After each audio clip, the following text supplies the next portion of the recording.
Very sweet and charming good afternoon to all of you, my UP board students, companions, and my adorable respected teachers.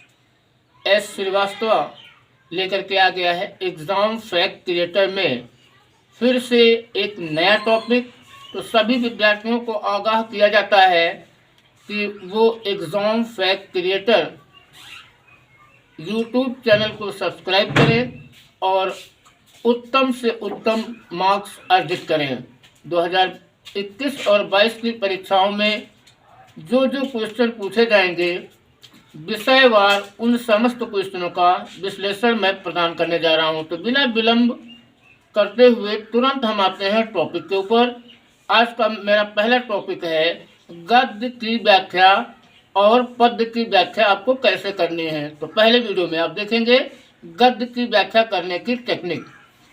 आते हैं point पर। हमारी पाठ्य पुस्तक में गद्य और पद्य दो चीजें दी होती हैं। तो यहाँ पर हम पढ़ने जा रहे हैं गद्य की व्याख्या करने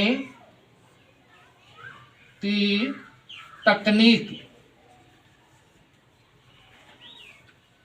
तकनीक।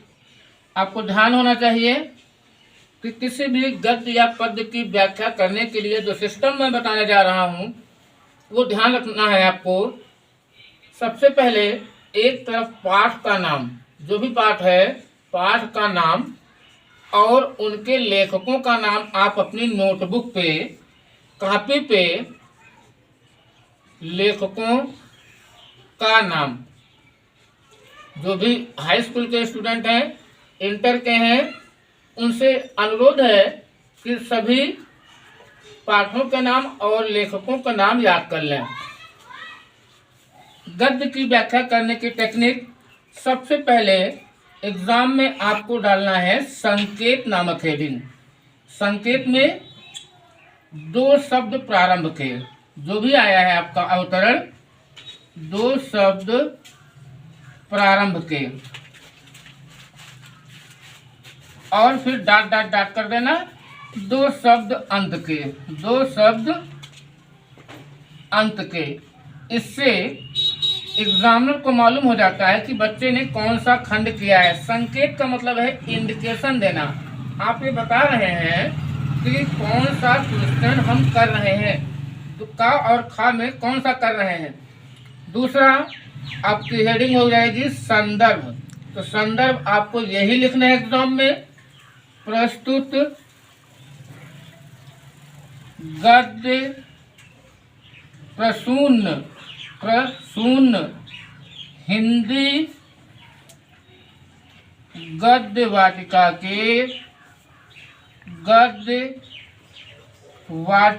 के अमर पोषक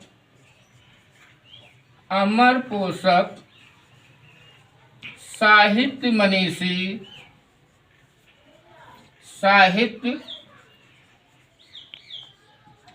मनीषी सर्वश्रेष्ठ गद्यकार।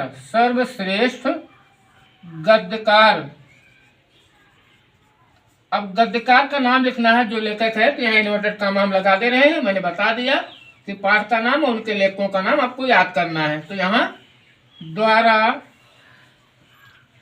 लिखित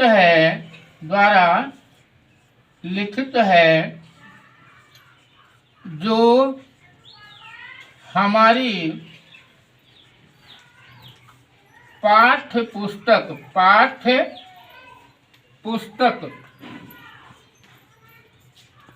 के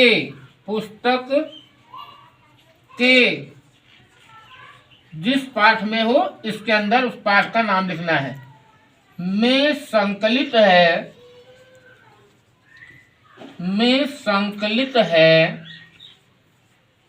से अवतरित है।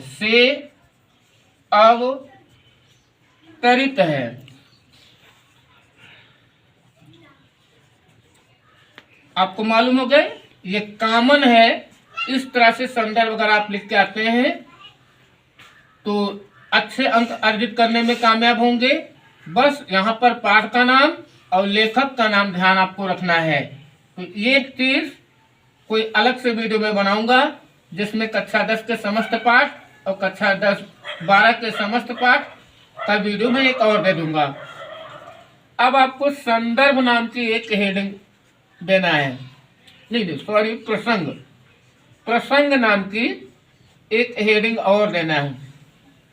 तो चूंकि गद्य का है तो इसमें प्रस्तुत गद्य अवतरण में लेखक के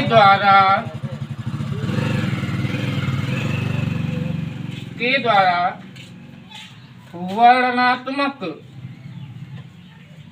गद्य में ज्यादातर वर्णनात्मक, विवेचनात्मक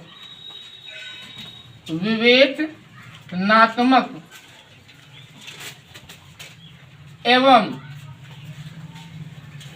विश्लेषणात्मक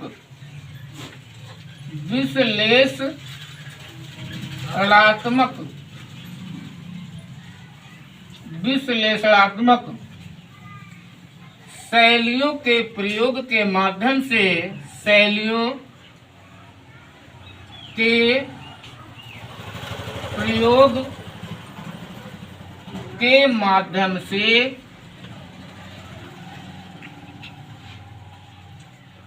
विषय वस्तु को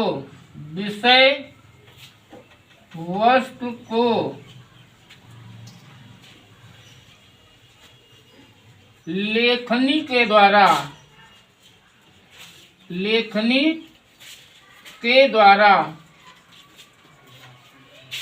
मर्म स्पर्श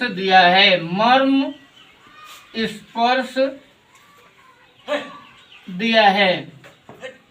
इट मीन्स एक ऐसा प्रसंग आपका है कि कोई चीज इसमें आपको ये नहीं बताना है कि कहाँ से बात स्टार्ट हुई है, कहाँ से नहीं स्टार्ट हुई है। विवेचनात्मक, वर्णनात्मक और विश्लेषणात्मक शैलियों के माध्यम से जो भी टॉपिक है उसको लेखक के द्वारा क्या किया गया है, मर्म स्पर्श दिया गया है। अब बात आती है आपकी व्याख्या की।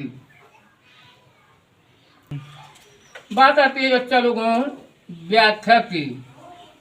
आपको व्याख्या कैसे करना है, तो जहाँ तक गद्य अवतरण की बात होती है तो उसमें कहीं कहीं मुहावरे, लोकोक्तियाँ, कठिन शब्द का प्रयोग होता है। अगर आप उसको इजी कर सकते हैं, सरल कर सकते हैं तो सरल कर दीजिएगा, और नहीं कर पाते हैं तो इसमें कोई दिक्कत नहीं है। उसी अवतरण को आप उतार देना, पेपर में क्या कर देना है, उतार देना, क्योंकि वो गलत नहीं है, क्योंकि उसके बारे में आप डिस्क्रिप्शन दे नहीं पा रहे हैं। अगर कोई क्लिष्ट वर्ड है, कोई मुहावरा है, उसका अर्थ नहीं बता पा रहे हैं तो उस पैसेज को, जिस पैसेज को आप कर रहे हैं उसको उतार देना है। अगली हेडिंग आपकी आएगी साहित्यिक सौंदर्य। साहित्यिक सौंदर्य, ये कॉमन चीजें हैं, बहुत ही इलाबोरेट पुस्तकों में, विद्या में आपको नहीं मिलेगी, किताबों में जो चल रही है नहीं मिलेगी। उच्च स्तर की चीजें हैं। हर एक साहित्य का कुछ न कुछ सौंदर्य होता है, भाषा होती है, अवयव होते हैं। तो आपको 3 पॉइंट कम से कम एग्जाम में देना है। इसमें लिखना क्या है, भाषा शुद्ध, साहित्यिक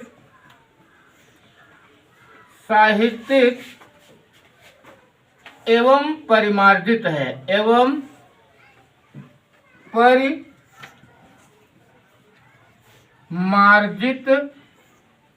है। दूसरा पॉइंट, गद्य के समस्त अवयवों का प्रयोग किया गया है। अवयवों का प्रयोग किया गया है, किया गया है। और थर्ड पॉइंट में आपको देना है शब्द योजना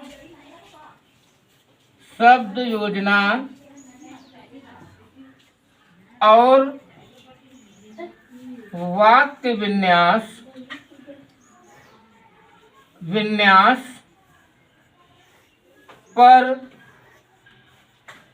विशेष बल दिया गया है, विशेष बल दिया गया है। तो इस तरह से आपका गद्य खंड का जो क्वेश्चन है, कोई भी एक्स वाई जेड किसी भी पाठ का कुछ भी पूछता है, तो ये जो टेक्निक हमारी है, इस टेक्निक को आपको याद रखना है। साहित्यिक सौंदर्य आपको लिखना है, पहली हेडिंग आपको संकेत देना है, संदर्भ देना है, प्रसंग देना है, व्याख्या मैंने बता दिया कि अगर आपको सही अर्थ उसका क्लियर आ रहा है तो लिख देना, नहीं आ रहा है तो कोई बात नहीं, उस पैसेज को उतार के चले आना। और ये 3 पॉइंट भी हमेशा याद रखना। एग्जाम में अगर ये 8 नंबर का पूछा जाता है तो कोई भी एग्जामिनर कॉपी चेक करता है तो 6, 6.5, 7 नंबर आपको अवश्य प्रदान करेगा। ये मैं गारंटी लेता हूँ आप सभी लोगों से। तो इससे पहले कि अगला टॉपिक मैं नेक्स्ट वीडियो में क्लेरिफाई करूं, आप सभी लोगों से एक बार फिर से रिक्वेस्ट है कि अच्छी स्टडी के लिए एग्जाम फैक्ट क्रिएटर को YouTube पे सर्च करें, YouTube पर सर्च करें और ज़्यादा से ज़्यादा तादाद में बच्चों को बताएं कि एक ज़बरदस्त टेक्निक एग्ज़ाम फैक्ट क्रिएटर दे रहा है। हर विषय की टेंडेंशियल बहुत ही स्पेशल स्टडी गाइडलाइन दे रहा है, जिसके आधार पर न केवल बच्चे पास होंगे अपितु उनके भविष्य में 4 चांद लगेंगे। माता पिता गार्जियन जो कोई भी होंगे 4 चांद लगेंगे। तो एग्जाम फैक्ट क्रिएटर को लाइक करिए, शेयर करिए और आगे बढ़ाते रहिए। That's all the best for all of you. See you again into the next video.